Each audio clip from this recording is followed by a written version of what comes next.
Class 10th के student जब पास होकर के 11th क्लास में आते हैं तो सबसे बड़ी जो उलझन आती है वो सब्जेक्ट चुनने में आती है।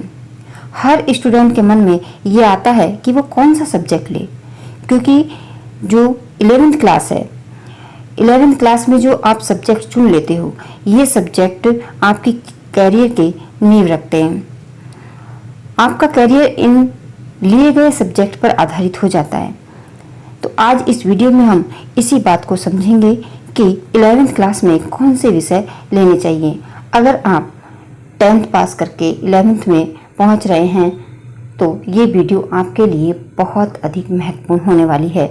लास्ट तक आप वीडियो को देखेंगे, आपकी सारी उलझनें, जो सारी समस्याएं हैं सब्जेक्ट को लेकर के, जो मन में विचार आ रहे हैं, वो सारी समस्याओं का इसमें समाधान होने वाला है। तो वीडियो के अंत तक बने रहें।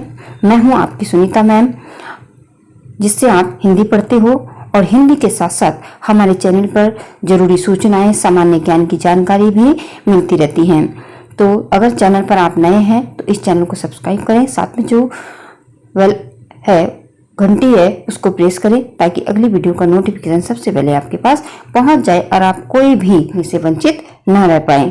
तो चलिए सबसे पहले बात करते हैं अपने मुख्य विषय की, जो आज हम इस वीडियो में जानने वाले हैं कि कक्षा 11 में कौन से विषय लेना चाहिए।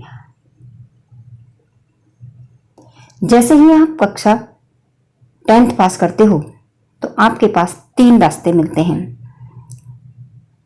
साइंस, कॉमर्स और आर्ट।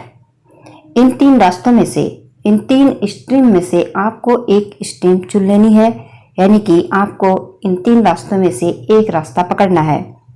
आगे की वीडियो को बहुत ही ध्यानपूर्वक से समझना है और समझ करके अपनी योग्यता के अनुसार, अपने इंटरेस्ट के अनुसार अपना फैसला लेना है कि आपको क्या लेना है। अब हम डिटेल में जान लेते हैं कि आपको कौन कौन से सब्जेक्ट, कौन कौन से विषय आपको लेने हैं और उनको लेने के बाद आपका क्या कैरियर बनेगा। इन सब बातों की जानकारी हम लेने वाले हैं। तो सबसे पहले जो आपके सामने हैं 3 रास्ते, यानी 3 स्ट्रीम।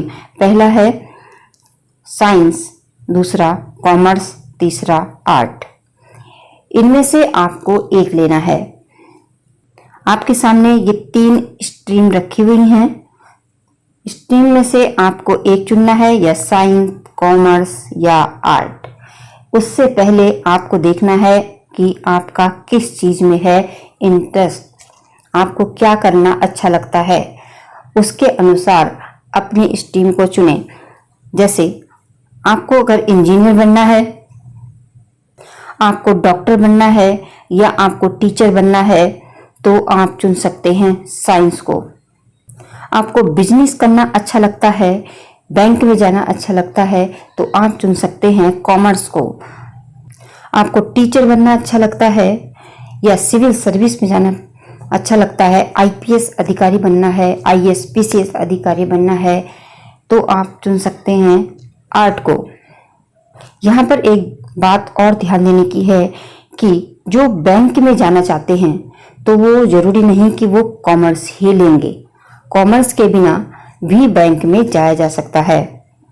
दूसरी बात ध्यान देने की ये है कि जो स्टूडेंट साइंस को चुनते हैं कक्षा 11 में, अगर उन्हें बीए में जाकर के अपना सब्जेक्ट लग रहा है उन्हें कि हमने गलत ले लिया है, अगर उन्हें आर्ट अच्छी लग रही है तो वो आर्ट के सब्जेक्ट भी ले सकते हैं और वो आसानी से आर्ट के सब्जेक्ट चला लेते हैं।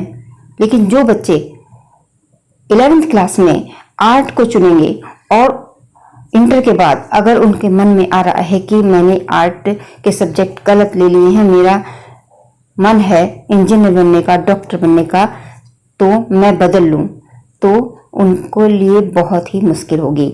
क्योंकि साइंस के स्टूडेंट आर्ट के सब्जेक्ट बाद में ले सकते हैं, लेकिन आर्ट के जो स्टूडेंट हैं वो साइंस में अगर जाएंगे इंटर के बाद तो परेशानी होगी।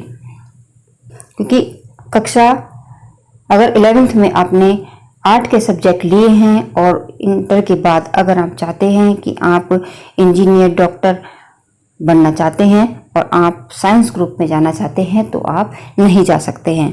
अभी मैंने बताया साइंस वाले जो स्टूडेंट हैं वो आर्ट वाले सब्जेक्ट में जा सकते हैं इंटर के बाद। तो अभी सोच समझ करके कि आपको क्या अच्छा लगता है, आपको क्या करना बढ़िया लगता है, आप क्या कर सकते हैं, आपको कौन सी किताब अच्छी लगती है, कौन सा विषय अच्छा लगता है पढ़ने में, वही सब्जेक्ट आप लें। किसी की भी देखा देखी ना करें कि हमारा मित्र ये ले रहा है, हमारी सहेली ये ले रही है तो मैं भी ये सब्जेक्ट ले लूं, या कोई हमें ये कह रहा है कि हमें ये ले लेना चाहिए तो मैं इसलिए ले रही हूं। ऐसा बिल्कुल नहीं करना है। जो आपकी योग्यता है, जो आपकी रुचि है, जो आपका लक्ष्य है, उसको ध्यान में रख करके अपना सब्जेक्ट चुनें।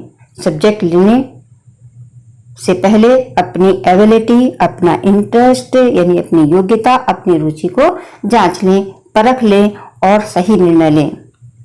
क्योंकि क्या होता है कि कुछ बच्चे जो है क्या करते हैं, शुरू में जो है क्रेज होता है कि हमें इंजीनियर बनना है, बीटेक करना है और वो साइंस ग्रुप ले लेते हैं, लेकिन बाद में जब उसके सब्जेक्ट का सिलेबस देखते हैं, ऐसे तैसे करके इंटर पास करते हैं तो बाद में जाकर के वो फिर आर्ट के सब्जेक्ट में चले जाते हैं। तो इससे क्या होता है कि जब वो आर्ट के सब्जेक्ट लेते हैं तो उन्हें बहुत डबल मेहनत करनी पड़ती है। पिछला जो इंटर का और फर्स्ट ईयर का जो कोर्स होता है उसको भी कवर करना होता है, तो बड़ी परेशानी होती है। तो ऐसा बिल्कुल भी ना करें, पहले ही सोच ले, 11वीं क्लास में ही सोच ले कि आपको आगे क्या करना है, तभी अपने जो सब्जेक्ट हैं वो लें।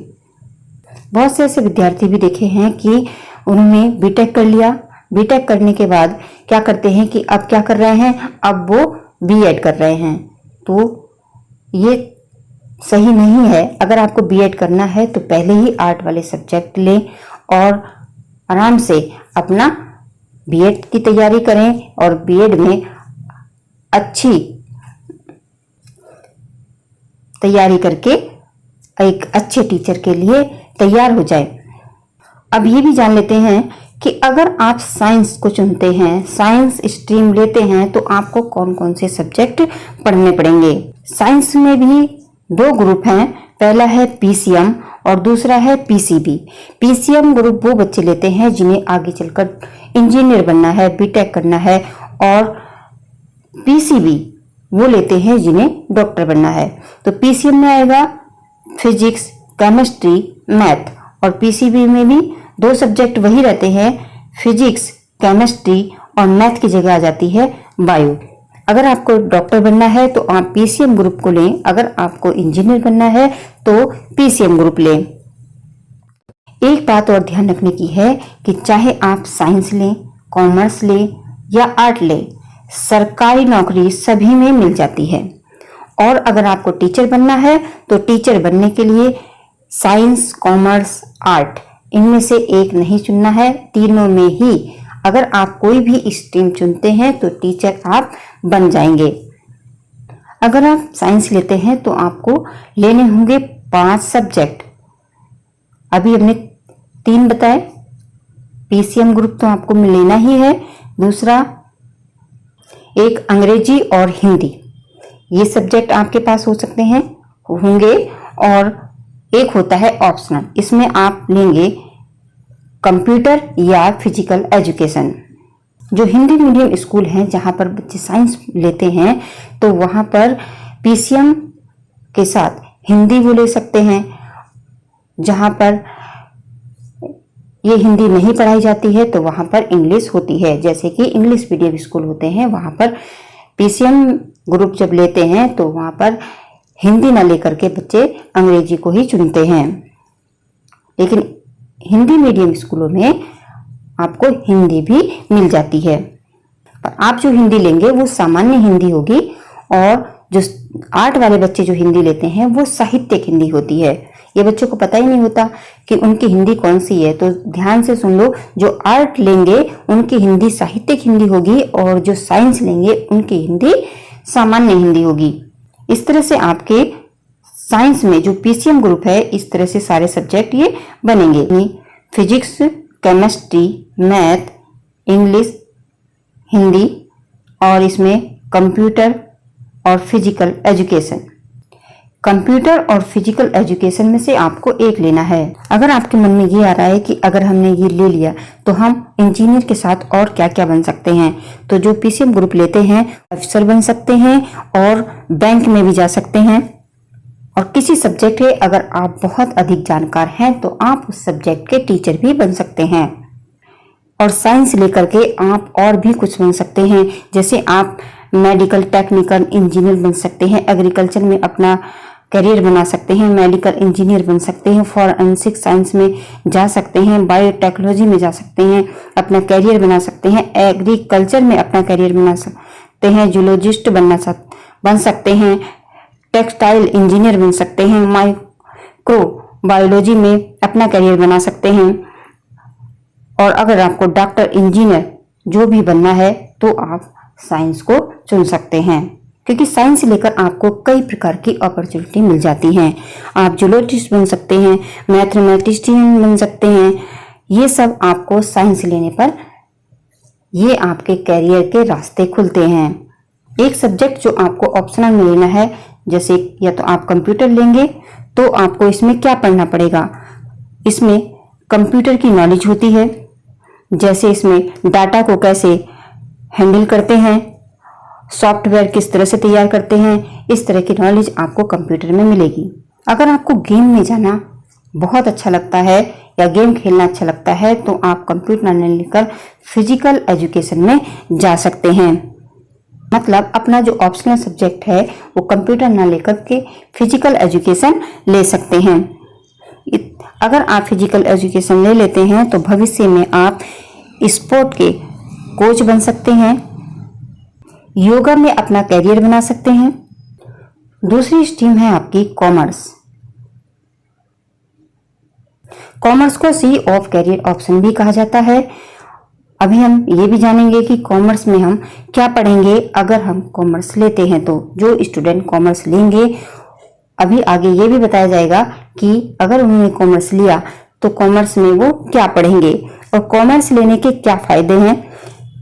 जो भी कॉमर्स लेना चाहता है तो वो ले जिसको बिजनेस करना अच्छा लगता है, क्योंकि इसमें यही सब पढ़ाया जाता है। जो लोग आगे बिजनेस करना चाहते हैं वो कॉमर्स को ले सकते हैं। कॉमर्स के क्या फायदे हैं, इसमें क्या पढ़ाया जाता है, इसमें कि पैसा कैसे कमाएं, पैसे को कैसे मैनेज करते हैं, पैसे को मैनेज करना इसमें आ जाता है कि पैसे को कमाना बहुत आसान है, फिर पैसे को मैनेज कैसे करते हैं, ये सब आपको कॉमर्स में पढ़ाया जाएगा। टैक्स कैसे भरते हैं, रिटर्न कैसे भरते हैं, इन सबको करने के लिए एक अकाउंटेंट की जरूरत होती है। अगर आप कोई भी बिजनेस करना चाहते हैं तो आपको कॉमर्स लेने से बहुत अधिक फायदा होगा। कॉमर्स में आपको पढ़ना क्या है, यही पढ़ना है कि बिजनेस क्या होता है, उसकी क्या एक्टिविटीज होती हैं, उस एक्टिविटीज के क्या फायदे होते हैं, बिजनेस में लेन देन कैसे होता है, लेन देन कैसे लिखा जाता है, बिजनेस में जितने भी लेन देन होते हैं उनको कैसे लिखा जाता है, प्रॉफिट कैसे निकाला जाता है, लॉस कैसे निकाला जाता है, उसकी रिपोर्ट कैसे बनाई जाती है, इकोनॉमी क्या होती है और फिजिकल पॉलिसी क्या होती है, एक्सपोर्ट क्या है, इंपोर्ट क्या है, महंगाई दर क्या है, मंदी क्या है, ये सब जानकारी जो है आपको कॉमर्स पढ़ने पर ही मिलेगी। तो जो लोग बिजनेस करना चाहते हैं वो कॉमर्स ले सकते हैं। अब जानते हैं कि कॉमर्स लेने पर आपको कौन से सब्जेक्ट पढ़ने होंगे। आपको पढ़नी है इसमें अकाउंटेंसी, और इसमें आप क्या पढ़ेंगे, बिजनेस लेन देन कैसे लिखते हैं, रिकॉर्ड कैसे रखते हैं, प्रॉफिट और लॉस कैसे निकालते हैं। दूसरा है बिजनेस स्टडीज, इसमें आप क्या पढ़ेंगे, इसमें बिजनेस के बारे में जानते हैं कि बिजनेस क्या है, पार्टनरशिप क्या होती है, बिजनेस एक्टिविटीज क्या होती हैं। कॉमर्स की इकोनॉमिक्स ऑप्शनल होता है और सीबीएसई बोर्ड में अनिवार्य होता है। अब अगर आप इकोनॉमिक्स लेते हैं तो उसमें क्या पढ़ते हैं, इसमें पढ़ते हैं कि महंगाई दर क्या है, बेरोजगारी क्या है, गरीबी क्या होती है, विकास दर क्या होती है, मॉनेटरी पॉलिसी क्या होती है, डिमांड सप्लाई, इन सब के बारे में आप इकोनॉमिक्स में जानते हैं। भाषा में आप इंग्लिश ले सकते हैं, कुछ बच्चे हिंदी को भी चुनते हैं, लेकिन अगर आप अंग्रेजी को चुनते हैं तो ज़्यादा अच्छा रहता है। अगला है मैथ। मैथ के बिना भी आप कोई दूसरा सब्जेक्ट लेकर भी कॉमर्स की पढ़ाई कर सकते हैं। अगर आप कॉमर्स लेते हैं तो आपके क्या कैरियर है, आपका क्या कैरियर बनेगा। आप सीए बन सकते हैं, सीएस बन सकते हैं, सीएमए बन सकते हैं, सीईओ बन सकते हैं, सीएफओ बन सकते हैं, बैंक ऑफिसर बन सकते हैं, गवर्नर ऑफ आरबीआई बन सकते हैं, टैक्स ऑडिटर बन सकते हैं, कमर्शियल लॉयर बन सकते हैं, tax consult, stock broker, teacher, lecture, professor, ये सब आप कॉमर्स लेकर के बन सकते हैं। ज़्यादातर बच्चे जो कॉमर्स लेते हैं वो सीए यानी चार्टर्ड अकाउंटेंट बनते हैं, सीएस भी बन सकते हैं, सीएस यानी और सीएस भी बन सकते हैं यानी कंपनी सेक्रेटरी बन सकते हैं आप, और सीएमए यानी manager in different area manager, chief education officer भी आप बन सकते हैं। फाइनेंशियल ऑफिसर सीनियर बन सकते हैं, बैंक में चीफ एडवाइजर बन सकते हैं, प्राइम मिनिस्टर को एडवाइस कर सकते हैं, आप टैक्स ऑडिटर बन सकते हैं और लॉ में कमर्शियल लॉयर भी बन सकते हैं। सबसे बड़ी बात, आप गवर्नर ऑफ आरबीआई भी बन सकते हैं। अब बात करते हैं आर्ट की। अगर आप आर्ट स्ट्रीम को चुनते हैं यानी आप आर्ट साइड लेते हैं तो आपको कौन कौन से सब्जेक्ट लेने हैं। कुछ लोगों ने ये धारणा बना रखी है कि आर्ट वही लेता है जो पढ़ाई में कमजोर होता है, पर ऐसा नहीं है। बहुत से ऐसे उदाहरण देखने को मिले हैं जिसमें आईएएस पीसीएस अधिकारी आर्ट पढ़कर ही बने हैं। पर पता नहीं क्यों सब लोगों ने ये धारणा बना रखी है कि जो आर्ट लेता है वो पढ़ाई में कमजोर होता है और जो साइंस लेता है वो पढ़ाई में बहुत ही होशियार होता है। पर ऐसी बिल्कुल भी सच्चाई नहीं है। आप कुछ भी लें, जो भी सब्जेक्ट लें, सभी सब्जेक्ट में बहुत अच्छा स्कोप रहता है। बस जिस सब्जेक्ट को आपने लिया है उसे आप अच्छी तरह से पढ़ लें, समझ लें, चाहे आपने आर्ट ली हो या साइंस ली हो। बस आपको वो सब्जेक्ट पढ़ना अच्छा लगना चाहिए और उसकी आपको बहुत अधिक समझ होनी चाहिए। कोई सा भी सब्जेक्ट आपको मंजिल तक पहुंचा सकता है। बड़े बड़े जो आईएएस पीसीएस अधिकारी हैं उनके इंटरव्यू में हमने सुना है कि उन्होंने कहा है कि साइंस छोड़ करके वो आर्ट में आए हैं और बहुत बड़े आईएएस पीसीएस अधिकारी बने हैं।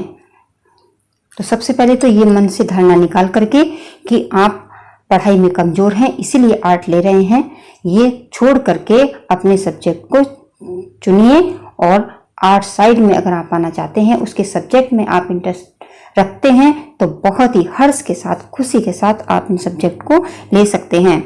अब जानते हैं कि आर्ट साइड अगर आप ले रहे हैं तो इसमें आपको क्या पढ़ना पड़ेगा।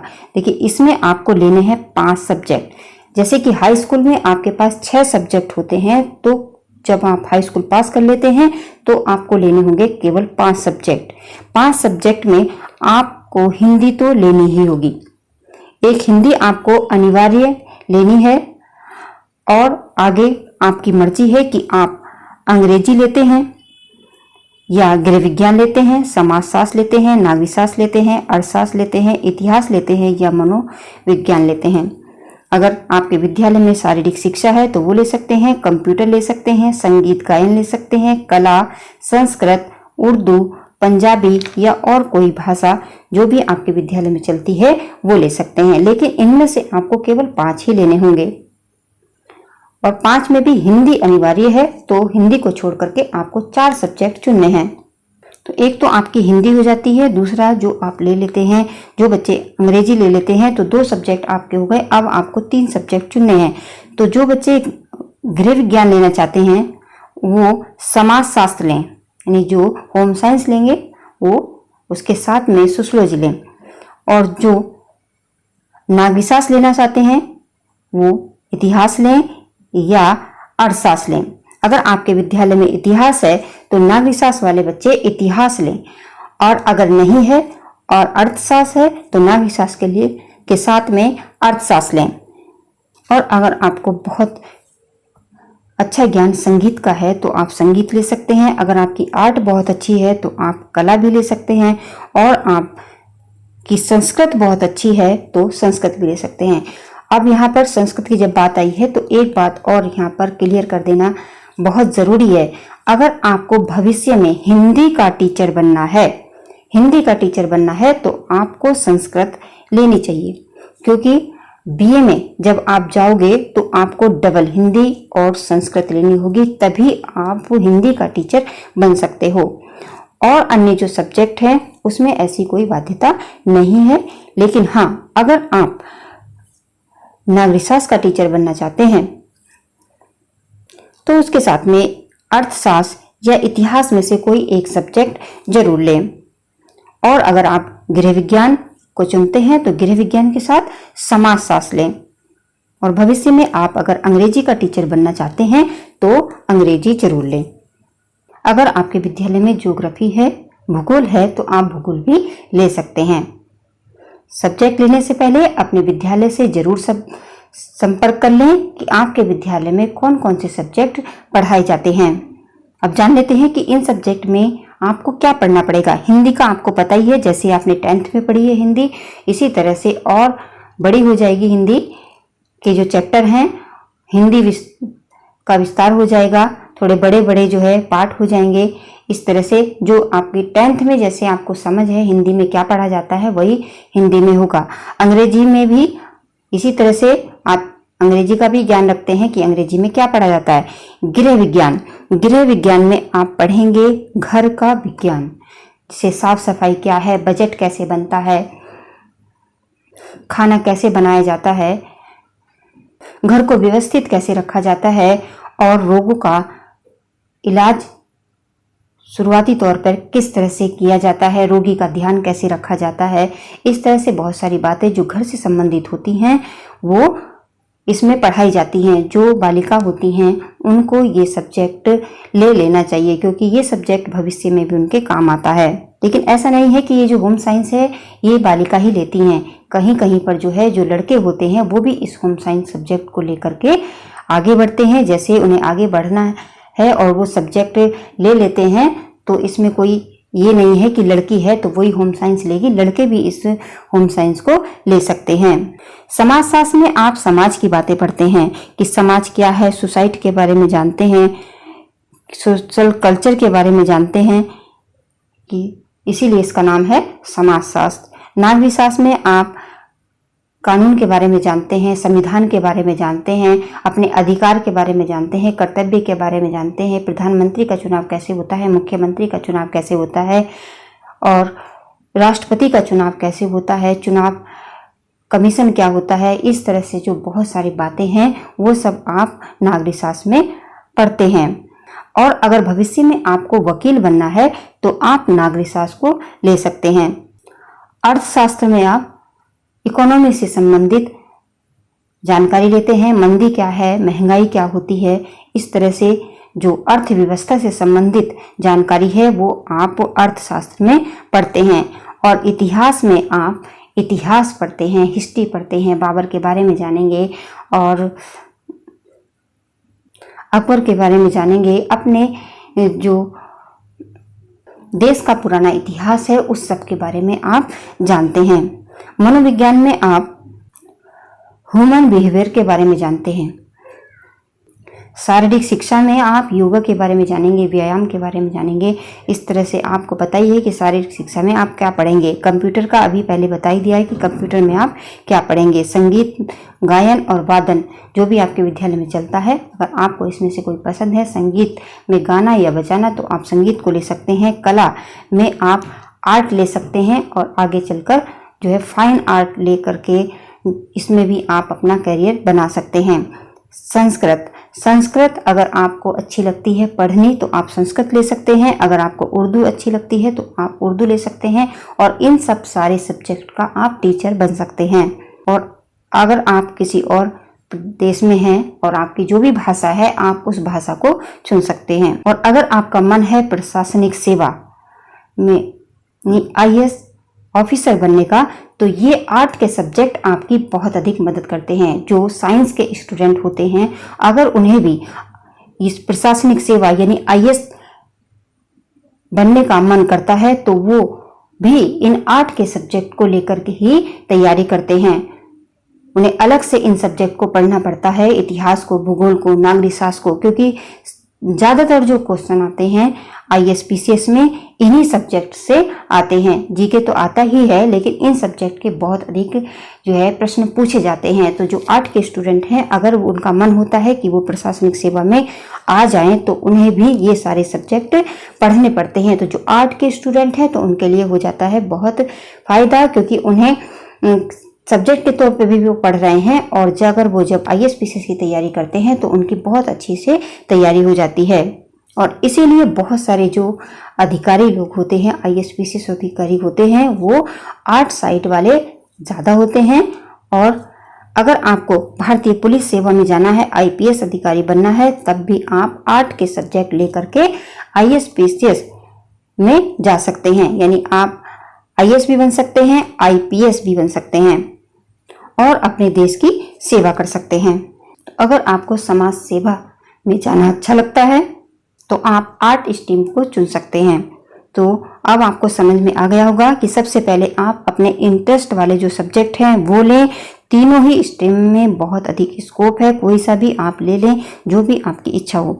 मैथ वाले इंजीनियर बनेंगे, बायो वाले डॉक्टर बनेंगे, कॉमर्स वाले CA बनेंगे या बैंक में जाएंगे।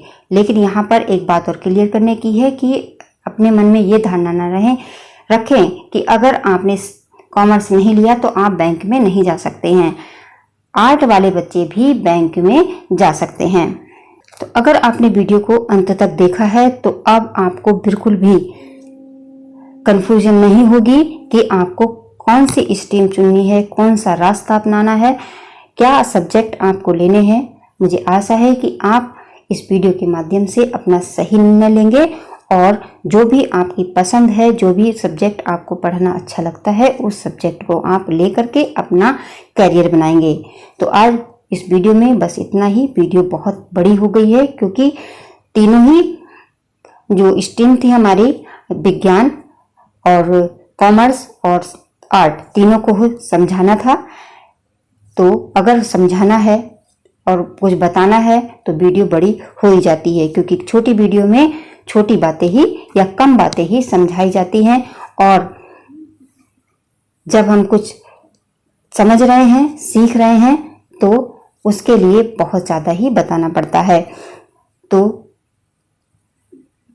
अगर आप इस वीडियो से कुछ सीख पाए हैं, कुछ जान पाए हैं, ये वीडियो आपके लिए कुछ लाभदायी हुई है या होगी, तो इस वीडियो को करें लाइक और अपने मित्रों के साथ करें शेयर, और जो चैनल पर नए हैं वो करें चैनल को सब्सक्राइब, ताकि अगली वीडियो आपके पास जल्दी से पहुंच जाए और आप कोई भी वीडियो देखने से वंचित ना रहें। तो वीडियो के अंत तक बने रहने के लिए बहुत बहुत धन्यवाद। फिर मिलते हैं दूसरी किसी वीडियो में।